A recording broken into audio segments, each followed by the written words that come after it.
when it comes down to fitness or staying healthy in general, on your day-to-day life, how do you stay accountable towards the goals that you want to achieve? I feel like health has always been very hard for a lot of people. For me, I've always felt like I was blessed to incorporate as part of my lifestyle, and I've always felt like I wasn't having a hard time with it, you know?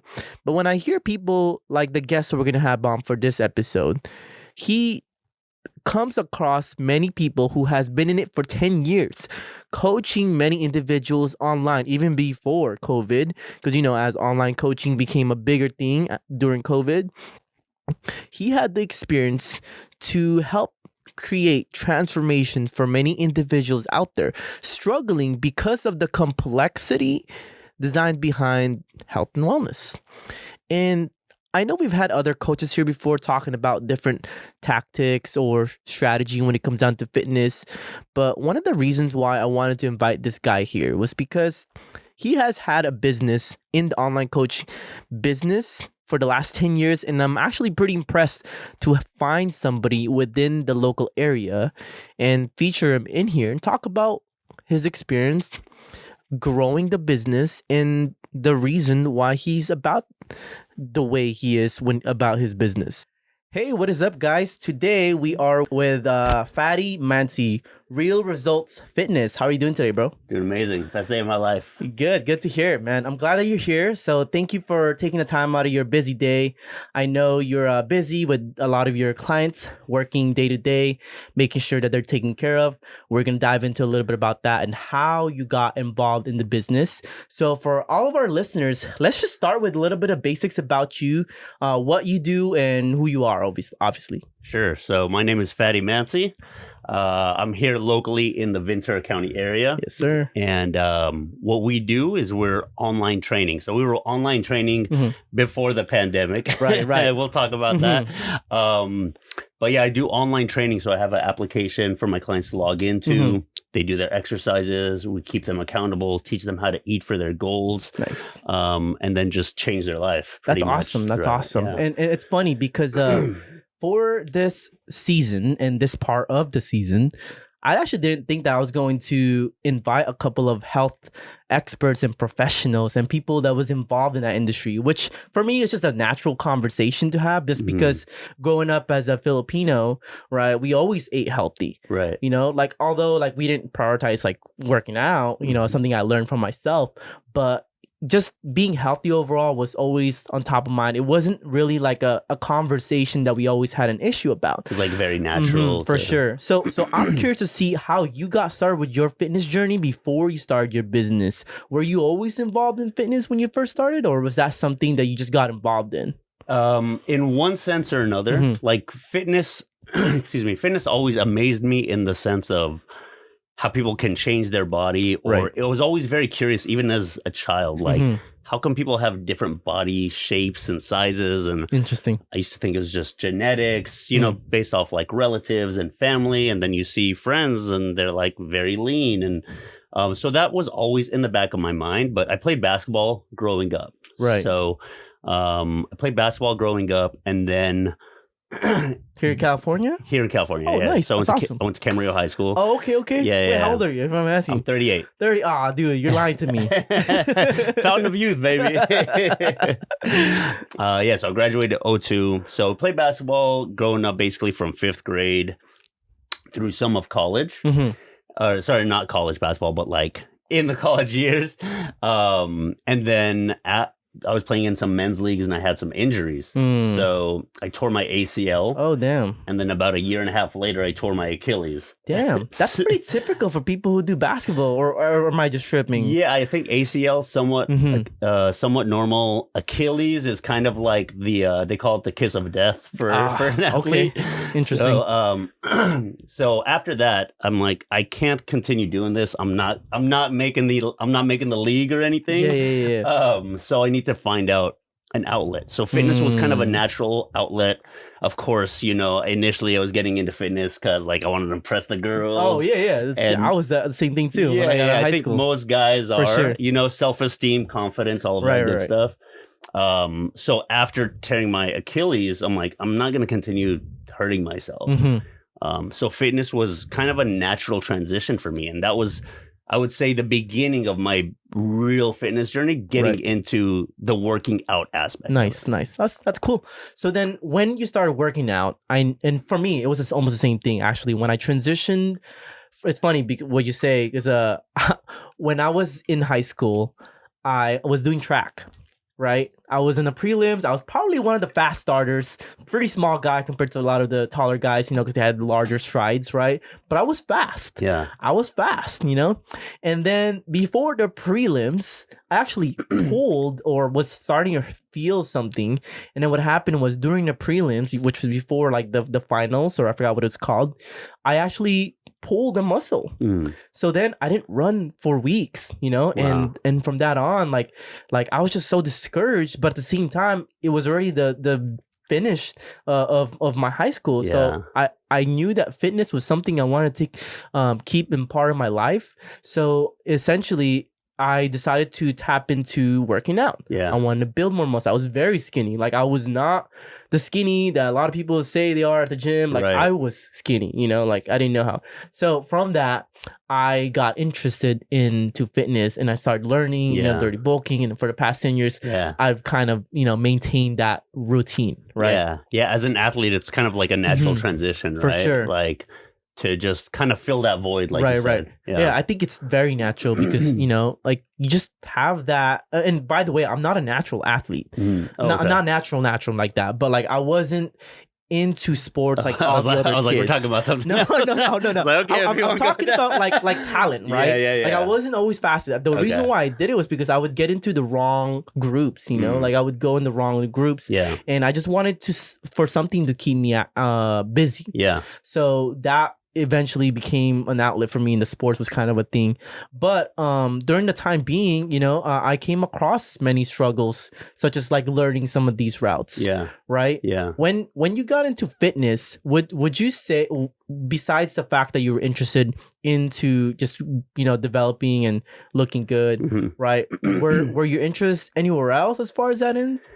It was always kind of there, because even as growing up with my friends and playing basketball, and then like we actually started playing basketball more. We used to play outside of the Boys and Girls Club, and then we transitioned from there to win 24-hour fitness locally in Camarillo, RIP. Oh man, throwback. I know. So like that's where we used to play, and then we would either work out before or after because it made us feel good. We wanted to go out. We wanted to look good. We wanted to feel comfortable. So it was kind of a natural. It was always there, and then when you start working out consistently, you realize like, it's like Deion Sanders used to say, like, look good, feel good, play good. Right, so it's like you look good and then you feel good about yourself. If you feel confident, you feel more confident in your abilities in that particular case on the court. Nice. Yeah. And that's a good transition for you. And I could see why you maintained the healthy lifestyle you have. So then, did that pique the interest to start the business? Or I'm curious because you started the online business before COVID, because I know there was a rise in online coaching during COVID because there was no gyms. Yeah. Right. So I'm curious to see how you got started and why you even started in the first place. Sure. So I've been doing online training for 10 years now. Nice. So yeah, way before COVID, I was doing online, like Real Results Fitness was doing online training. We were doing online training when people didn't know what the hell online training was. Interesting. It's normal now, but like we were doing it when people were like, how can you do things online? I need an in-person training. So lots of obstacles along the way, but how I got into it really was, so going through my finish. So I tore my ACL. Right. And then in between that journey, actually what happened is like we were working out consistently, tore my ACL between the time of when I felt I was the most consistent, because I always felt on and off. For sure. So in between like ACL, finding out what was actually wrong with it, between insurance and going to doctors and whatnot, my mom passed away. Oh, damn. So during that time period, I had a lot of downtime. So the things that really interested me at that point was like basketball and working out. So doing a lot of research of like just watching basketball videos and then working out was kind of what piqued my interest. And then a year and a half later, tore my Achilles. Oh, damn. Okay. So then I was like, that's when rewinding back to what you were asking earlier. That's when I went back to, I can't continue playing basketball and hurting myself. Gotcha. So I started working out, and then I tried everything. I tried like intermittent fasting. I tried like, I tried eating every 2 hours. I tried eating only certain food groups. I tried no eating carbs past 6 p.m. No eating carbs. And was this for a particular goal, or was it only because you were just testing things out? Well, I wanted to lose fat, and I wanted to get shredded, right? I gotta ask, were you like bigger before? I mean, I don't have any before pictures. I could find some for you. So I was always in decent shape. I wouldn't say I was extremely obese or overweight, but it was to the point where people started noticing. It would, the good old like pulling of the shirt. Right. Okay. Where it's like hugging in wrong areas, not around your sleeves, like hugging where you're not supposed to. Not like this, basically. Not like this. So, so it was getting uncomfortable. And then deep down inside, I really wanted to, get a six pack, right? I wanted to like prove to myself I wanted to get a six pack. And then, you kind of use that pain that you go through along the way, like my mom's passing and things of that nature to. It was kind of an outlet. Yeah, it was. It was it was very much so an outlet during that time period, but it didn't fully click until after the second injury, because my mom passed after my first injury. Okay. So going along that, it was very frustrating. I was spending hundreds of money at the supplement store. I was doing fasted cardio, like I said, everything. Like I was doing keto before it was called keto. Really? Like it was basically no carb, right, or minimal carb. Yeah, for sure. So basically, right. Fasting, doing I feel so young. I'm like, damn. Yeah, I'm bringing you back. So I did all that before, and then it was frustrating because like all of it worked, but none of it was none of it made sense I couldn't live a normal lifestyle, right? Like I couldn't eat every 2 hours and then just want to go have dinner with friends or with go out on a date or see my family, and without having that stressor of like, I need to eat in 27 minutes. Oh, shit. You know what I mean? And I'm like, if I don't, I'm going to lose all my gains. We all know those moments back then. Yeah. So it's like, that was kind of the frustration of it. Yeah. And then when I found out, and I tell my clients this all the time, fitness is very, very simple. And that's like always my goal for me to like, whether people become a client or not, like, is to show people how simple fitness is. It's not easy, but it's very, very simple. That's a good philosophy. Yeah. So fitness is simple. It's not easy. It's just, there's so much information out there that people are like, do I need to detox? Do I need to do a fat loss pill? Do I need to do this? It's like, no, like you just do this, this, and this, and you're going to get results if you do it consistently over time. So once I found that out, this is a roundabout way to answer your question, but once I found that out, I felt really cheated from like the fitness industry. Right, I'm spending like hundreds of dollars on supplements, and not saying that all supplements don't work. There's some great supplements out there. But would you say there's a bit of distortion or deception in how they portray? Even then, I mean, a lot of the health products or companies out there have been taken down because of a lot of you see a picture, a lot of like false advertisement they had. You know? And you go and it's no one's fault really, other than because the employees that are there, they're taught a certain way. But and again, this is not to say that all supplements don't work. I think there's a lot of great supplements out there, but the ones I was spending money on and the ones I noticed that clients. Current clients leading up to, we're spending money on this, that, and the other. And I'm like, you don't need to do all that. And also that's not going to do anything if you don't know how to eat for your goals and you're exercising inefficiently. Right. So, because I felt cheated, I'm like, man, can I cuss on here? Yeah, no, fuck yeah, go for it.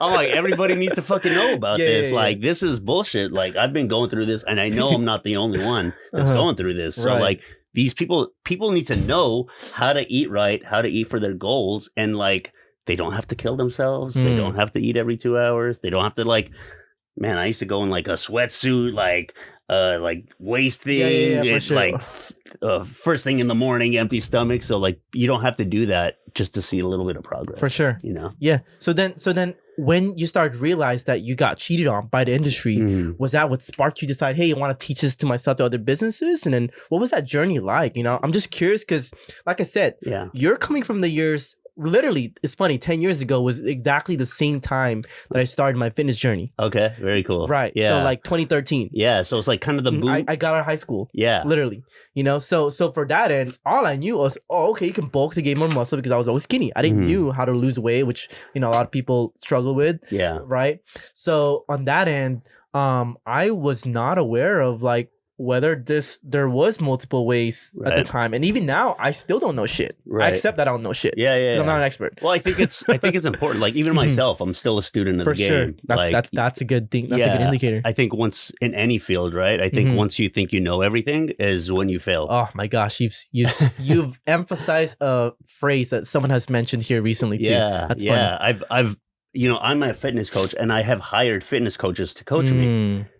Just because one, maybe I want to see how they handle their business, right? Two, maybe they'll teach me something that I don't know, or three, I just need time off my hands. Yeah, you know, I don't want to program my own stuff. Like, isn't that funny? Because I would rather. It's the same thing for me as an agency owner. Yeah. Like I would rather have someone outsource my work for me than me do my own work. Yeah. I mean, it's like, you know, because you could push your own work aside for as long as you like, but if somebody's keeping you accountable, which is a big part of our program, is accountability. Like, it's really hard to, you know, look somebody in the eye and be like, make up bullshit excuses. Pretty much. and also, I would like to point out that you hiring somebody of an expert in your industry indicates that you see the value in what you offer. 100%. Right? I can't. I hate saying the word sell, right? But I can't sell somebody a service, or I can't tell somebody about a service and tell them this, that, and the other if I'm not living it myself. Thank you. Thank you. Like on top of that, like other than that, I have business coaches. I have business coaches, social media coaches. So I fully believe in investing in yourself. I know it sounds like some hippy dippy shit. No, but you know, especially over the last few years, everybody's like into that. But yeah, absolutely. And I'm talking about like putting your hard earned money there for sure. Because when you do, you have to step it up, or else you're just blowing your own money. Right. Yeah. So rewinding back to I know we got a little bit off. No, it's good. I love it. I love it. So your question was again, how did you get started? How did I get started? So kind of get into fitness and whatnot, but I was working at for some of my OGs in there. I was working at Verizon Wireless for a long time. And then during these injuries, actually, and then I got let go from there. Really? Okay. But leading up to it, like lots of people were saying, like, you know, you should get into fitness and you should do this. And I was looking up how much a trainer makes, and I'm like, I was like, I'm so sorry, bro. No, man, I was looking it up compared to what I was making at Wireless, you know, without a college degree, right? And I'm like, cool hobby. Like I could do that later, right? You know. And then that happened. I had a little side job in between, but then, I'm like, you know what? Let's try this fitness thing. So I started sneaking people into 24-hour fitness. You're one of those. I was one of those, right? So I was like working out with them, you know, but training with them. Yeah. Okay. Sorry, 24. But you know what? See, the rule says that as long as you're working out with them, technically you could be working out with them. Yeah, it wasn't like standing above them, yelling at them to do 10 more push-ups, you know. And they don't know if they paid you. Right. So I was like sneaking people in, you know, and I would be at the gym for like a couple hours in the morning, a couple hours in the evening. Right. But it was really hard to make a lifestyle out of it. And then in my head, you know, I started, you know, you kind of, you look past the numbers. Gotcha. I would say I'm a very positive person. So I'm like, it's going to work out somehow. I don't know how, optimistic. But it's going to work out. Love it. And then, but sometimes you also have to come to terms with reality. So I started crunching some numbers. And I'm like, this shit is not going to work. So pause for a minute. Yeah. the reason why you started thinking about the other potential numbers is because you understood that just working face to face limited you. Well, so working face to face, not saying maybe as a trainer, like if I was maybe hired by a gym, I could probably afford, like, do it, right? But assuming that they were booming like they were before COVID, because now, so my thought process before sneaking people into the gym was go to 24-hour, get a job, get certified, and then bring those clients into my own business. Oh shit! So that was my initial thought process. That was literally the thing that they said not to do. So that was conflict of interest. I was a bit sneaky, you know. Okay. Or I was like, hey, but I respect the hustle though. In my head, not like take them, but in my head, I was like, I'm gonna give them such a good service, they're never gonna get it anywhere else, and they're gonna come to me. But you know what? In our reality, because I've worked with the company for a while too. Yeah. There was a lot of trainers that did that. Yeah. And they didn't poach them. Yeah. It just came to them naturally because they were used to them in the first place. They like working with them. Exactly. Yeah. So leading up to this, again, I was basically on unemployment while I was doing this. For sure. And burning from my 401k. Oh, damn. How old were you when this happened? I think around 28. 28, okay, yeah, cool. around So 28. you're my age right now. Yeah. Oh, yeah. So around 28. Yeah, that's why I reached out, because I like the content that you put out. It reminds me when I started my fitness journey, or when I started my entrepreneurial journey. So I was doing the numbers or whatnot, and I'm like, even if I had a boatload of clients, I can't be in a commercial gym from like 8 a.m. to 8 p.m. and them not say anything to me. Like, it's gonna happen. Yeah. So, and full transparency. So, scrolling through social media, this is like the boom of Instagram. When Instagram was first booming, I saw like there was like maybe 1 or 2 companies out there that was doing online training. I'm like, that's interesting. This was back in just to get some better context, 14, 15. Okay, interesting. Yeah. So like beginning of 14. Something. So like, end of 13, beginning of 14, something like that. Okay. So I was like, that's interesting, but how? Right? Like, how can someone do it online? Right. Which is the question that everybody has now, right? So, I started doing some research, and I actually found an app and everything that works with it. And then in my head, I was like, I know so many people that I used to work with. They used to talk to me about fitness. Once I announced that I'm a trainer, people are going to be flying to me. And as you know, as a business owner, it doesn't work like that at all. It's so funny because I announced so many times that I was quitting my job, and I thought the clients were going to come to me. Yeah. No, still no. Yeah. I was like texting people that were like, people that literally told me like, hey, when you become a trainer, let me know, because I can't wait to be your client. Right. And I'm like texting them, and I'm like, did their phone get disconnected? Like, what happened? Why are they not responding? You know? So full transparency, when I found out about online training, I'm like, this is going to be a lazy way for me to make money. Really interesting. And then as I grew into it, I found out it wasn't that at all. Okay. But yeah, so, basically, again, this is 2013, 14. So we're like kind of pioneers of the social media, of online training. So I'm like the stuff that I'm posting now, I've been doing it this whole time. Right. And people are like, what's online training? Or people would hit me up and they're like, hey, what's your services like? And honestly, this goes back to what we were talking about earlier, like mentorship. Without having a business coach, it was very hard to lay it out there. Okay. And then when did you start to invest? So moving forward, right? I'm trying to picture this. Let's fast forward. You got in it for business, and you realized that getting clients wasn't as easy, especially even presenting your packages, right? Yeah. And then showcasing that, realizing that certain clients wasn't able to move forward. Some may have quit, but you persisted and continued. What made you decide to go all in and maybe start investing in a business coach? My back was against the wall. Yeah.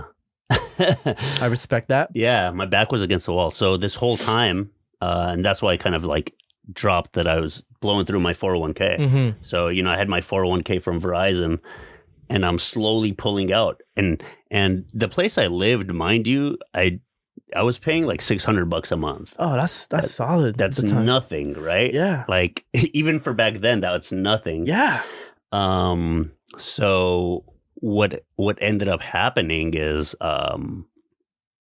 the place I lived at, you know, and everything happens for a reason. The place I lived at, the person I lived with, she was like a friend's mother, and you know, she was kind of, and I think this is important too, and you might have had somebody, but I think it's very important, and I like to do this with my clients as well. It's like you have to have somebody that believes in you sometimes more than you believe in yourself. It's so funny. I was just talking about that. You know, sometimes you got to have somebody that believes in you more than you believe in yourself until the belief you have about yourself becomes congruent to that. Yeah.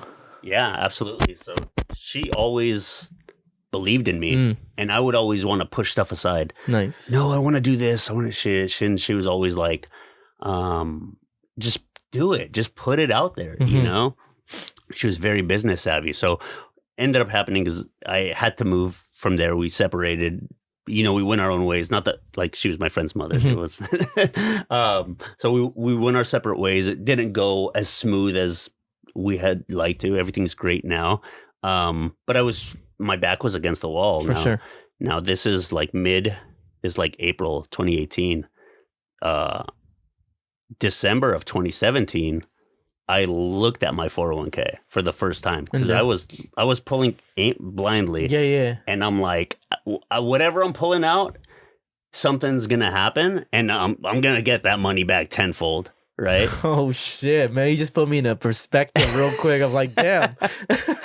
So I look at my 401k, and I'm not afraid. Like I had like 50,000 in my 401k. I was at like $2,000 left. Wow. So you put all that into the business, just trying to basically pay rent, make shit happen, groceries, things like that. You know, meanwhile, you're showing face, right? Like clients are like, you have so many clients and this, that, and the other. And I'm like, I don't know what you guys are seeing. Oh, boy. Great. You Talk know? about that face. Yeah, it was extremely uncomfortable, right? For sure. And again, that's like part of the reason we were talking about it before off camera. It's just like putting yourself out there. And I didn't really start sharing my story until 2020. But really putting yourself out there, right? Like, you know, advertising for yourself, marketing for yourself, no matter what. So you weren't doing that during those first parts for your years? No, I was, but I just wasn't doing it the right way. Oh, gotcha, you know, or the way that would bring people, you know? And we'll talk about that too. Yeah. So end of 2017, that happens. You know, I come to the realization that all my money's gone. And my backup plan is my back against the wall. Yeah.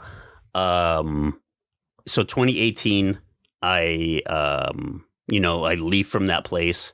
The other place I stayed at for a while, I stayed for maybe a month or two, and it was a good partial experience. But they let me stay free. So I had like 2.5 months of rent free, which was $600 at the time. And for me, that was a fucking gold mine. You know? No, for sure. So then I just took a risk. There was this mentor that I was following online. I invested money into the program, and then 2018 to 2019, my business like did a 180. Really? Yeah. So in less than a year? Yeah. So I moved to that place, invested, got kicked out of that place. Okay. So 2018, I moved 3 separate times in 2018. So my life is going to shambles, but my business is going this way. Okay. Yeah. For you're building it, right? You're focused on it. You're faith, optimistic. Yeah. So it's like life is going this way. And then I was just like, this is like kind of God's funny way of being like, how bad do you want this? Interesting. I have that calling too. So from 2018, that's when business really started booming. 2019, I hired a new mentor. I'm still with him right now. And that's the shortest possible that I can share. Okay, cool. The story. So thank you for, keeping us up to date and, keeping us on track so that way where you're at. I kind of have a better idea of where your business was at, which was interesting to me. You persisted throughout the times and just kept pulling regardless anyways, right? Was there like, okay, even though you had, you were able to pull some from your 401k, Mm-hmm. what was it that kept you going instead of deciding to say, you know what, maybe I'll just get another job for now, or maybe hold off onto it? Yeah. I would say just hard-headedness is Okay. I think as an entrepreneur you have to be hard-headed to a certain extent. I like that. And in my head I'm like it's gonna happen no matter what. Mhm. Right? So it was kind of ironic when, to me, That's when in so fucking 2020, dope. right? Like 2020, everyone becomes an online trainer. Mhm. Gyms are online trained. And in my head, I'm like, I've been doing this. I got I got the framework, And actually, it's kind of ironic because a gym that I worked at part-time for a bit, he actually wanted to buy me out. Really? Yeah. So he's like, are you open to that? I'm like, oh, I'll listen. I obviously didn't take it, but basically what they wanted me to do was do what I was doing on my social media for their business? For their business. Interesting. So I was like, I'm not like, I wasn't raised yesterday. I was born 'cause yesterday. You can do way more. Yeah. Gotcha. So I'm like, this doesn't make sense. It's like stable. But what's stable? Yeah. So it's, sorry, rewind your question. No, it's cool. I was just mainly curious, because like for me, I've gone a lot of entrepreneurial ventures in my end. Yeah. Where I was financially irresponsible. I'm not saying that you were. I'm saying I was. I was literally okay with me taking. I can't believe I'm saying this on the podcast. Okay, getting money from my mom so that I can pay for rent, so I can keep whatever venture business I had in the past. Yeah, but that was me though, because that was very responsible, very, I would say, even delusional, right? Because I think the one thing that I lacked at the time was practicality. Yeah, that was something that I didn't practice at the time when I didn't realize how real shit can get. Yeah, because I had a lot of cushion and comfort. Yeah. So like even then, like that's a great example of how cushions can keep you at a place. Yeah, right. Very much until so. You were like pushed to the moment where like, oh fuck, I have to do something. Yeah, you started looking for different sources. You start to create new ways. So for a lot of entrepreneurs, I think a lot, or not just entrepreneurs, but people who want to create different shit in their life, because Voice Podcast, Voice now has a lot of creators and leaders who want to amplify their voice and put themselves out there. Right. So biggest thing I want to point out is that maybe like before your life gets shitty, maybe start figuring things out now. Yeah. Like what would, if you were talking to yourself like during those 2014, 2017, before you invested in a coach, what would you have told yourself differently now? This you and that person. I would have told. I'm just curious. Things. Yeah, no. One thing I would have told myself is like, you can't be self-made. Okay. Like it fucking sounds great. Right? Like being self-made. I did it on my own. You know what? I blame the gurus. I blame the gurus. This was before the gurus, so it was rap music for me. I grew up around those gurus, those e-commerce, those marketing gurus. Not to say I blame them. I'm saying, obviously I believe in them. But because there was so much belief that you could make anything you want and anything and anyhow, because the internet said so, I was like, oh, fuck yeah, I can make things happen regardless. Yeah. But there was no sense of practicality and actually figuring shit out. Yeah, I think one is like putting my ego aside. And it's so ironic because I say this sometimes when I do like my podcasts or lives or teachings, or even if I'm writing a post, I'm like, hiring a coach, whether it's fitness coach, whether it's a business coach, whether there's a marketing coach, like you really got to put your ego aside because all that is saying, right, is that I don't know everything. And as an entrepreneur, which you're like, as an entrepreneur, you're a go-getter, that's a ego hit. To be like, I don't know everything, right? Yeah. Like I could, before I hired that business coach, I could have taught my friends a million things on social media, but that wasn't making me money. Yeah. So I think one thing I would say is like, you can't do it alone. And if you can, if you last, it's going to be a fucking long journey. I'm a big believer of coaching and mentorship. Love that. Even though it's like the popular thing right now, like I've been getting coached for 5 years now, so I could see the drastic difference in even the way I coach my clients now. Right. You so know? I imagine, you probably have different values and principles that you have huge belief in as a foundation that allows you to implement it with your clients, right? Yeah. I mean, so let's pivot a little bit, Fady. What are some of your beliefs about coaching that keeps you grounded and going with your business, and as well as hiring coaches that allows you to continuously grow your business? Can you rephrase that first one? Like, what are some of values that, like, why do you believe so much in coaching, basically? I mean, I know what it is without it, and I know what it is with it. Okay, can we talk a little about those differences? Without it, you have no accountability, right?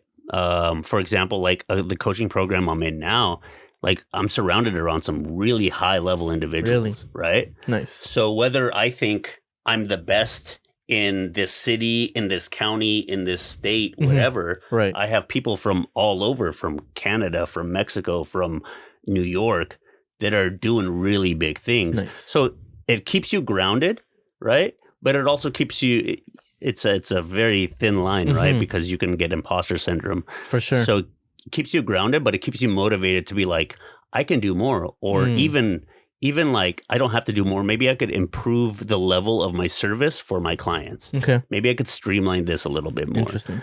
But to answer your first question, like, it's a world of difference, man. It's a world of difference. Cool. It's like driving somewhere and not having the directions. Yeah. Like, you might get there. I would agree so. I've had a few coaches in my life as well.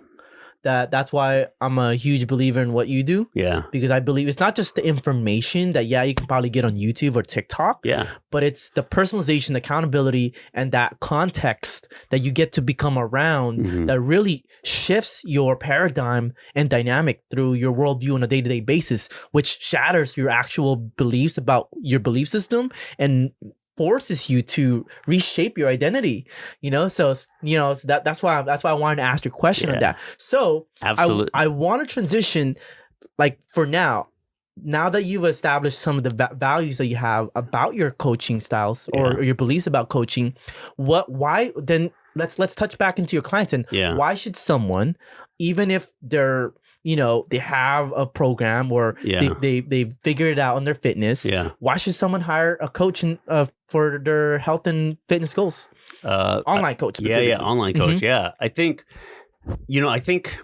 I'm not here to like shit on any coach, like people that do personal training or anything, right? Absolutely. I think if you are completely brand new beginner, have never stepped foot into a gym or whatnot, I think getting a coach from a gym is the way to go. I agree. It's funny because when I was working 24, even if I was not getting commissions at the time to sell those training packages, I was a big believer in coaching too. Not because like, you don't know shit, you're not going to get results, like to be a negative Nancy or downer, but because to get you in the habit and context is the fastest way for you to accelerate and see results. Because most people, like, let's just be honest with it.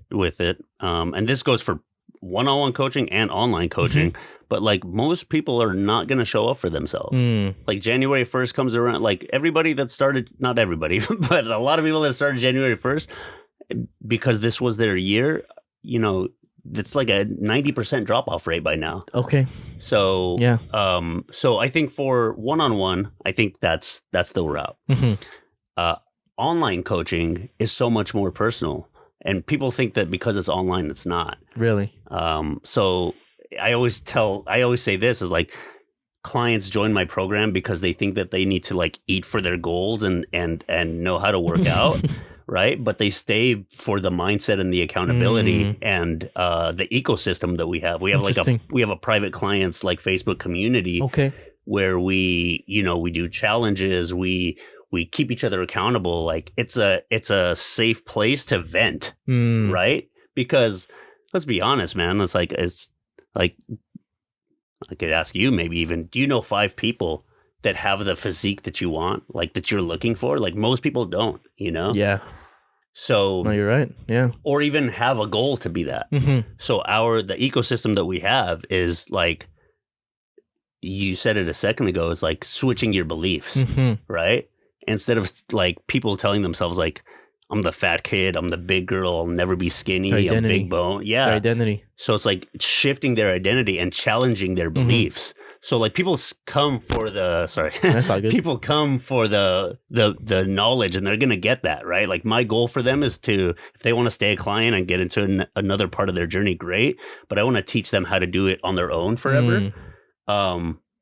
But people stay because of the accountability and the culture that we build, you know, and challenging their beliefs. Nice. Because especially like, you know, Ventura County, especially here in Oxnard, you know, it's a very ethnic, like cultural area. Like, for sure. I'm Egyptian, so like I was gonna ask you that too. So in that sense, you answered it for me. Yeah, in that sense, like the cultural differences are similar, right? Like you sit down and you're like, eat. And they're like, okay. And then they're giving you another plate of food before you're even done with your first one. I would also say it's American commercial lifestyle where everything is basically monetized. Right. You know, like everything is fast to make it more monetizable for the business and profitable. Yeah. You know, so I think I'm sure you can agree in this thing that the pivot in a lot of many companies to contribute to the health industry is a shift now, right? Like, okay, now we're trying to be more aware. Yeah. We're trying to be more, you know, caring and compassionate and aware about what we put into our food, you know? I think, I think going back again, kind of rewinding, like why online, right? For sure. Yes. Is it's not for everybody. It's for people that really want to take their health and fitness to the next level, right? It's like similar to you. Like I don't work with everybody because you can't help everybody. True. Unfortunately, I thought that I could help everybody, but you can't help everybody. Yeah. So online training is for the people that like are sick and tired, in my particular business, are sick and tired of where they've been at. They've been trying it on their own for 6 months, a year plus. They're not seeing any results, or they're seeing minimal results. And they want to learn how to do it for the rest of their life. Nice. And not just have somebody there telling them to do a new exercise. Love that. Love that. I was actually going to ask you, what does your typical client and community look like? And I see that you kind of described it already. It's a lot of these people who are frustrated with these many ways to go about fitness. Yeah. Right? Yeah. People that have done detox shakes, fat loss shakes, that have done the stuff, you know, basically the reason I got into it is for the younger me. For sure. Right? So let's actually, I'm just curious. Yeah. What are some of the misconceptions that a lot of the clients you've taken in that you have to coach them out of those systematic beliefs? Yeah. One of them is to eat. What do you mean? Like carbs. Okay. Carbs, for example. Everybody thinks that carbs are the enemy, or you have to go really low carb in order to do something, right? You know, I think eating is a big one, because what tends to happen with the majority of people is they don't eat, or they starve themselves, or they deprive themselves from carbs. Right. They lose a lot of weight, or they see a lot of progress fast. But because it isn't sustainable, they rebound back, or they mindlessly snack or eat on the weekends. That's so crazy. Yeah, and it's, you know, it's something that I see firsthand. You know, I'm like, did you? Because on my program, I can see what they eat, or what they track, or what they eat. That's super cool. I'm actually gonna touch base into how, you know, if you can touch a little base about how your program looks. Yeah, I'm curious. Because like one of the things that we talked about in a couple of the other podcast interviews that we had is that the reason why a lot of those things are just, and correct me if I'm wrong, maybe you can touch base on some of your ideas on this end, is that the reason why a lot of these solutions are not sustainable is because they're trying something that they're not going to live for a long time, and oftentimes they fall off of it and then revert back into original or even worse. Yeah. Would you say so? Yeah, absolutely. And definitely even worse. And then again, the dialogue in their head starts happening. Say, like, then it doesn't work. I'm too old. Oh, it's my metabolism. Damn. Right? It's menopause. Yeah. And again, guys, I'm not saying, because I know some people are about to get triggered right now. I'm not saying like menopause isn't a real thing. I'm not saying metabolism. I'm not saying like body structure isn't a real thing. But I am saying that you can change it, and you can become, there is hope out there. Like, you can become a better version of where you're at right now. But a lot of people don't do so much bullshit programs along the way, you know, like detoxes, like, I don't want to name any ones out there, no, for sure. but like detoxes, fat loss cleanses, fat loss shakes, multi-level marketing programs. You're right. Yep. That say that you can do this. But yeah, it's like, of course you can do this. All you're drinking is 2 shakes a day and having an apple. So can my 9-year-old nephew do that and lose weight, right? So, but is that sustainable? Yeah, exactly. Is that the lifestyle that you want to create? Yeah, right? But then in their head, they don't know any different, and they think that that's all that works. And I think that's a direction I definitely want to start taking a lot of these content podcasts with voiced podcasts, is that there's a sustainable way that really people are not considering way about it, because everybody lives a different life, right? Like, you may have kids, you may have 2 businesses, maybe you have 1 job and you have your family, maybe you hang out with your girlfriend or boyfriend, right? People have different lifestyles, right? So how do you coach people to talk about that the method isn't, or how do you coach about them that they're just different lifestyles? Like, you know?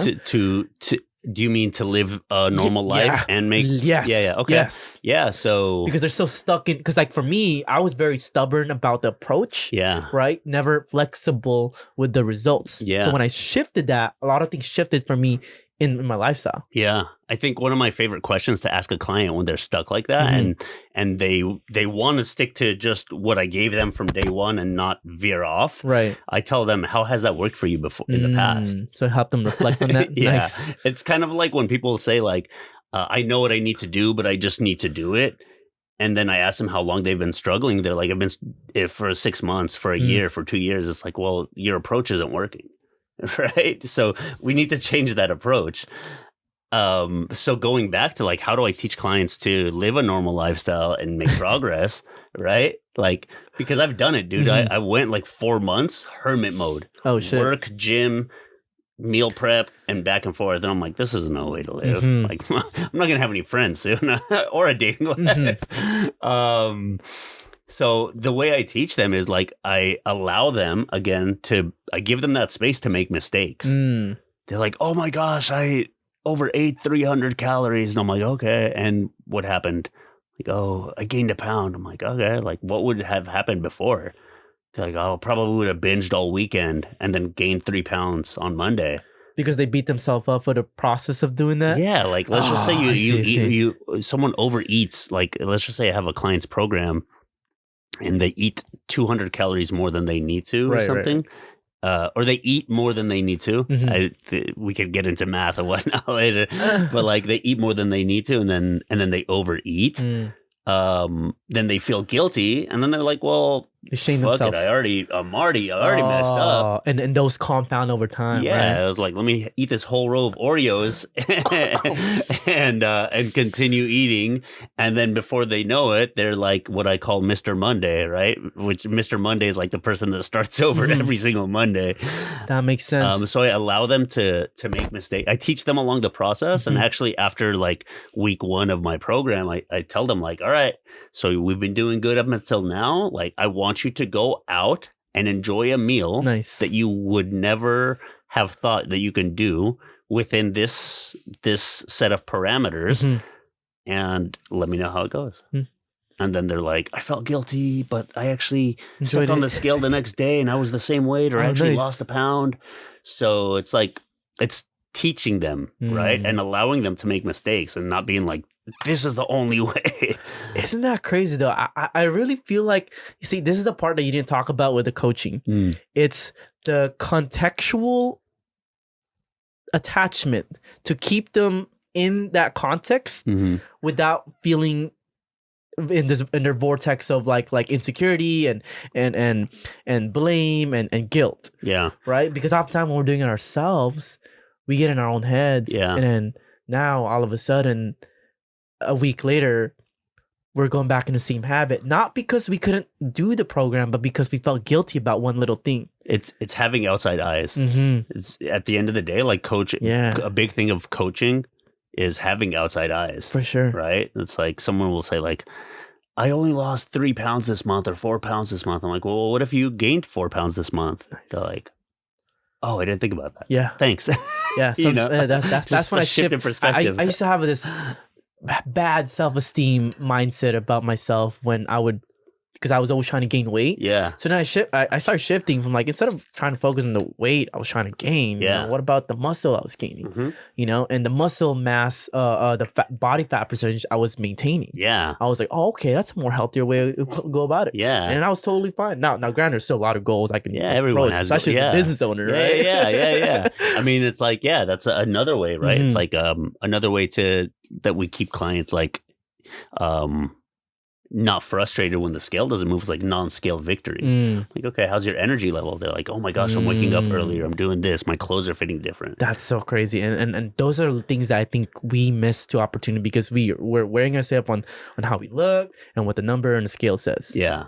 Yeah. It's like, you know, it's like I tell clients, I'm like, even if you never lose a pound, which is almost impossible, like you got to do nothing. Yeah, but even if you don't lose a pound, like the knowledge and the perspective shifts that you're going to get in this is going to be priceless. Nice. You know, like, so yeah, a lot of it is perspective shifts. Going back to what you were saying is, you know, depending on, you know, what their background is. For sure. Right. Like if they're like a Mexican family that like eats a lot of carbs and a lot of rice and a lot of tortillas, stuff like that. Like, it's they go from that. Most clients that I had at one point, right? They go from eating that or eating everything to going no carb or eating nothing. So it's teaching them the middle that this isn't bad or good. This isn't bad or good, but this is where you can stay and live.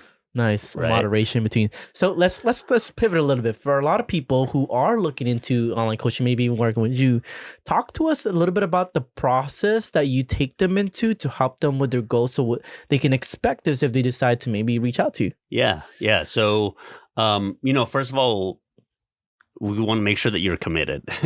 Number one, we want to make sure that you're committed. Like, if you're ready to go all in, that's going to be the first step. Like I will meet them. The saying is I'll carry 50 bricks and you carry 50 bricks. Right. So I'm going to meet you where you're at.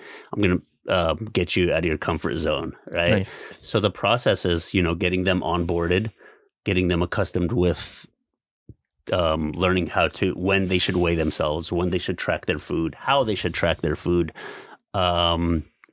getting them accustomed with the application. Is this what you're asking? Yeah, no. Okay.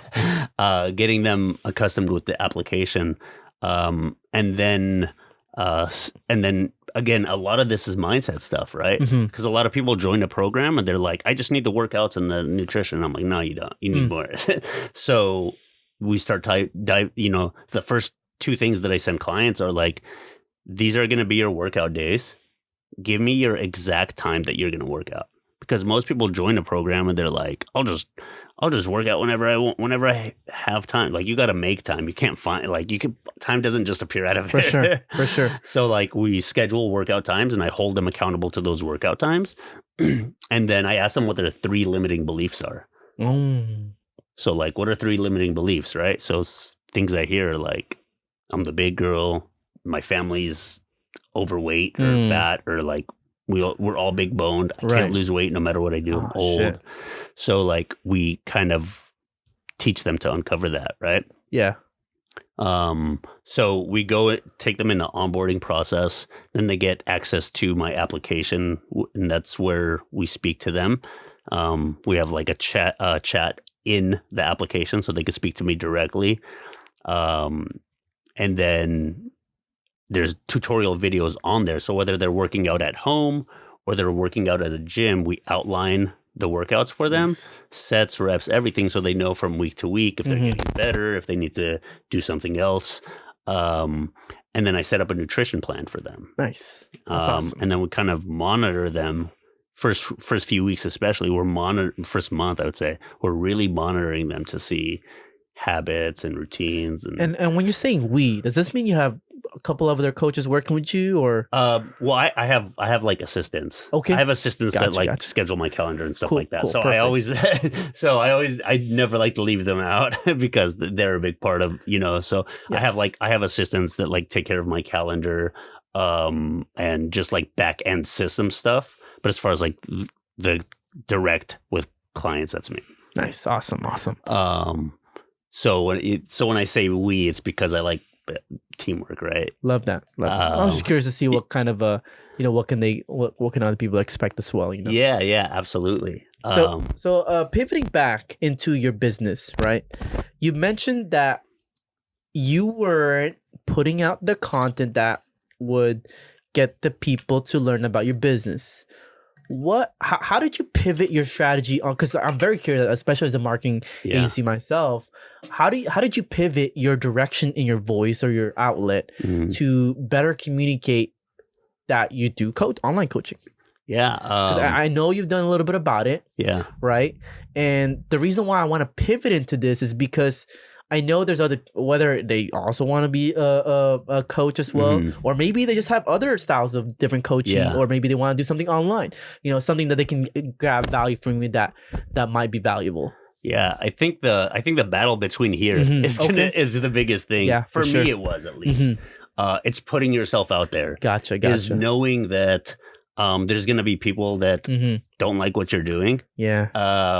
Or people that maybe are even like friends. And this is the same thing in the fitness space, right? Like friends, family, relatives, significant others that are like, I'll talk about it in the fitness sense, right? Like maybe sometimes I'll hear people talking about their friends or family or their significant others. Like, why are you doing this? You're already in shape. Why are you continuing to work out? How much longer are you going to do this? Putting them down, right? So in that sense, it's like one of it is just like I was saying earlier, like I was like, I'm going to do it no matter what. I don't know how, but I'm going to make it happen. So like having that belief system in yourself, like almost that arrogance, that knowing that you're going to do it right no matter what. And you really have to put yourself out there. Nice. That's awesome. Yeah. And I noticed that you've been a little more active with your social media, and you've been trying to inform people as well, right? Making sure that they're educated on that end. What are some things that you're seeing in the industry that you're trying to educate more people about? I mean, we talked a little bit about it. I'm sure we've touched base into it. Right. But I want to pivot more into the future. Right? It's changed before COVID, and I'm sure many foundation hasn't, right? And you can feel free to correct me on this. Yeah. But there's also rises in different conversations or maybe lingos. Right. What are you seeing that has changed over the past 10 years in the fitness industry when it comes down to fitness and health? Yeah, I think the changes, ironically, are very similar. Interesting. It's always fear mongering. Okay. Right? So it's always like, you're not getting results because you're eating too many carbs. You're not getting results because you're not eating testicle livers or whatever the Liver King was promoting. Right? Oh my gosh. I don't even take that guy seriously. I'm sorry. Funny though. It's a funny character. Though. Like you're not getting results because like I saw some ad on YouTube the other day and they were saying like it's something in your stool. It's the way you're going number 2, right? I don't want to give too much detail. But it's like it's always like reinforcing what people think. They're like, are you, has your metabolism really slowed down and this, that, and the other? And it's like, maybe your metabolism has slowed down a bit, but it's probably more that you're unconsciously snacking and you're unconsciously eating. And but that's that's the hook, right? Yeah. So I think the changes are going to continue to be things of like, you need to do keto in order to lose weight. Okay. Or you need to cut out all your carbs, or you need to, I don't know, eat this superfood, right? You need to include this superfood daily. And this is the reason, because your digestive issues and this, that, and all of those things are true, but they're this much of the puzzle, right? They're not the main course, which is for sure. right. Play on words, but not the main course, right? They're not the main thing.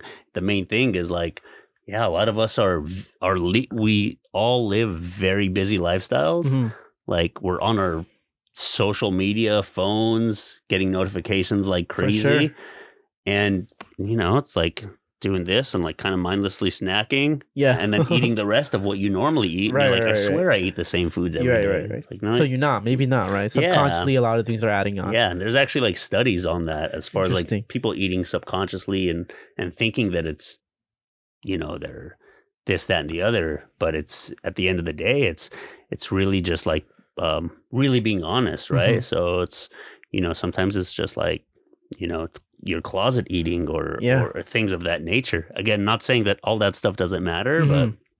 but which is a lot of the fear tactics that brands are using to get you to better learn about their product. Right. Like when you were saying about like all the gurus, right? The business gurus, they're like, the reason you're not doing it is this one tactical mistake, right? Yeah. So it's like, and then you learn later, you're like, it's not this one tactical mistake. Especially just the hook. Okay, well, I guess if it works for them, that makes sense, right? As long as they're teaching people the right thing. Right. So I am glad that people are becoming more self-conscious mm-hmm. and conscious about what information are out there, when it comes down to health. Yeah. Now, I want to, I'm actually very obsessed with this kind of thing recently about like biohacking.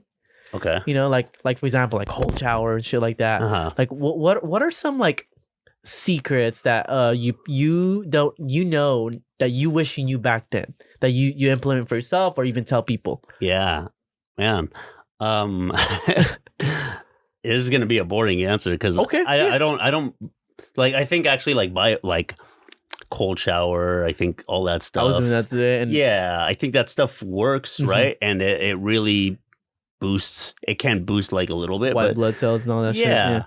I think that's like in that sense. Yeah, there's always like there's always information and research out there. Yeah. And the thing with research is funny because like anybody, if you go on TikTok, you could find it. Anybody could pull a research or a study that backs up their thoughts. For sure. Very subjective researching. Yeah. Yeah. But a lot of them sometimes are from like 1924, right? It's a fallacy. Right. Yeah. But like biohacking, I don't really, I don't so you really just live a normal life anyways. Yeah. I think. Gotcha. Yeah. I think at the end of the day, I mean, I think don't get me wrong. I think they're like great sales tactics. I think I respect the hustle game, but I don't because it goes against my values. You know what I mean? I was curious to see how you would respond to it, especially as a someone who advocates for like the normal lifestyle of healthy eating that people over push. Yeah, I think that stuff can help, but like I mean, I've seen stuff on like TikTok and Instagram and whatnot, and I remember seeing this one lady that she was talking about a certain reason that women, and it was genius marketing because she's like, this is the reason that you can't lose belly fat as a woman. And she didn't have any logical conclusions. But one of the things that she said, which is like, here's the thing, right? With people like that, if you're already in a very low state, you want something that's going to reinforce what you think. Yeah, that makes sense. So she's like, and men won't understand it. And that was one of her reasonings that women wouldn't lose belly fat. And men won't understand it. It's like, I can, that's genius way of marketing, but nothing of what she said is true. Like at the end of the day. Interesting. Yeah. So, the biohacking stuff, it's, I think there's supplements out there that can aid in joints and in some strength and whatnot. But the biohacking stuff, I think actually cold showers and what is that? The ice, not the cold showers, but the ice baths. Yeah. Like there are some actually like good studies behind them. Like for me, you've never done an ice bath? I turn it on cold at the end of my shower and that's it for like 3 seconds. Yeah. I'll go for like maybe 30 seconds. Yeah. On an ice shower. Yeah. That's it. And I'll be gone. No, one of my business coaches does it every morning and I'm like, dude, it wakes you up. You're a psycho. Yeah. It wakes you up. Oh, I'm a big fan of cold showers. You know, if I could have an ice bath, I would go for it. Okay, let's pivot a little bit for the sake of time. Yeah. That way we can, obviously get you going because I know you're busy on your time as well. I want to pivot into what you're going for your business. What are some of the things you're excited for and looking forward to with your business or even yourself? Yeah. So more expansion. Okay. Like, the goal is to have a few coaches underneath me. And I've tried it before, but I just wasn't ready at that point in my business to do it. So that always, for me, it's always about the client experience. So it's like, how can I get my client a better experience? That's something that I'm constantly upgrading, monthly, yearly, sometimes weekly, right? So it's like, because if they're not feeling good, like, even if they lose weight, like, I've had coaches that I lost a lot of weight with, but I didn't like the experience. Gotcha, because of the methods that they put you in, or torture. Yeah, it wasn't torture. I'm just kidding. No, they were great. They were great. I just the method. I've been tortured. Yeah, no, I mean, judgmentally, subjectively. Certain coaches out there. Yeah, like I've been with like business coaches before that, like, that first business coach that I hired, I got great results, but the client experience wasn't great. Gotcha. So, like, that saying goes true, is like, people will never forget how you made them feel. True. Right? That's so, like, branding. Yeah, so, like, client experience is always number one for me. So client experience, our clothing line is going to be launching in the next few weeks, like a rebrand of the clothing. Real Results as well? Yeah. So Real Results leggings for women and shorts for men. Cool.